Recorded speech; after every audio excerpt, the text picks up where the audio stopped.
The movie opens in a convenience store one late night, with a small-time drug dealer named Nick. Aaron Eckhart is trying to decide what coffee brand to buy. His ex-lover Dallas, Paulina Poroskova, and fellow hitman Billy Hill, James LeGros, are getting impatient and tell him to hurry up. Nick finally chews chocolate macadamia, but the dispenser is empty. He complains to the cashier. After arguing back and forth with the cashier, Dallas, being agitated, shot the cashier dead.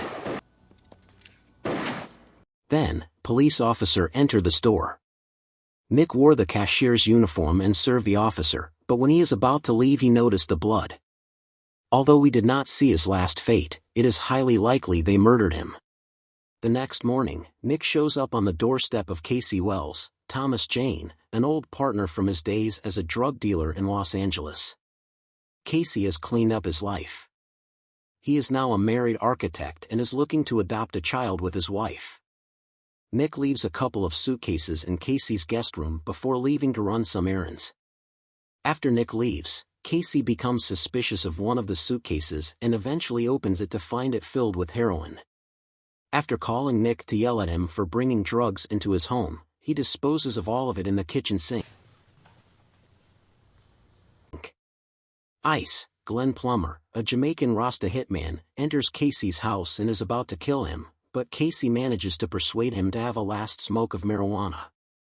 After having smoked, Ice is about to kill Casey when Ice's cell phone rings.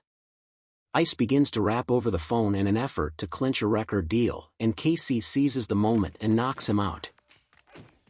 Casey then ties him up and leaves him in his garage. A representative from the adoption agency comes to interview Casey about his fitness to be a father.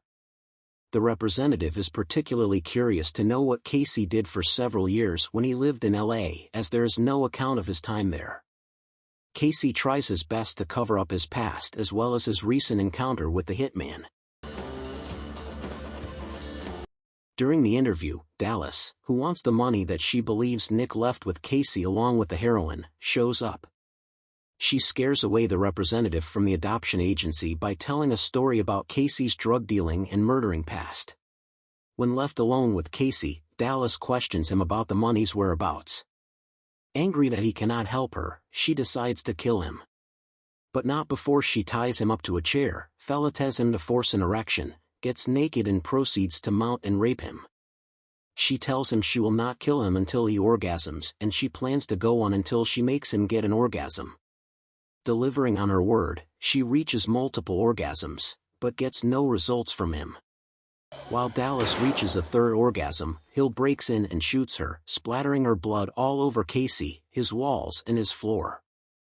Billy believes Casey when told that he does not have the heroin, but plans on torturing him with a saw and a blowtorch anyhow, while he brags about his prowess and technique of cauterization as he sets to work.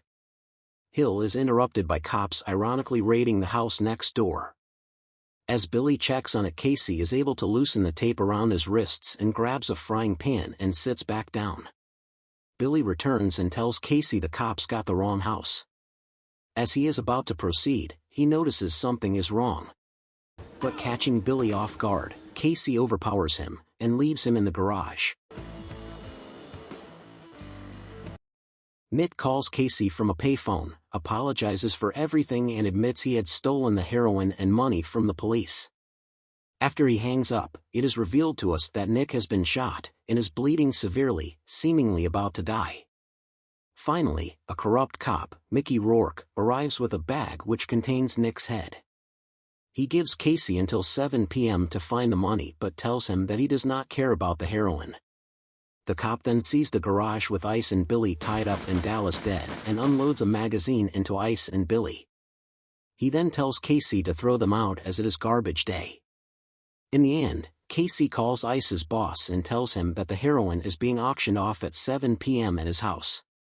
He recalls Nick's earlier words, which promptly lead him to find the money and a wedding present in the spare tire of his car. He takes them, puts them in Dallas' Lamborghini Diablo car and goes to pick his wife up at the airport to presumably escape the country. I closed the account. The movie ends as we see the cops and the Jamaicans, both armed, about to meet each other at the house. Please subscribe for more movie